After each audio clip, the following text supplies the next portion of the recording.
கிட்டேயே விளையாடி இருக்க.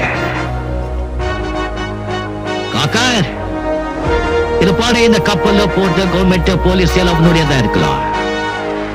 ஆனா இந்த துணி போட்ட கூலிங்க ஏன் ஆளுங்க.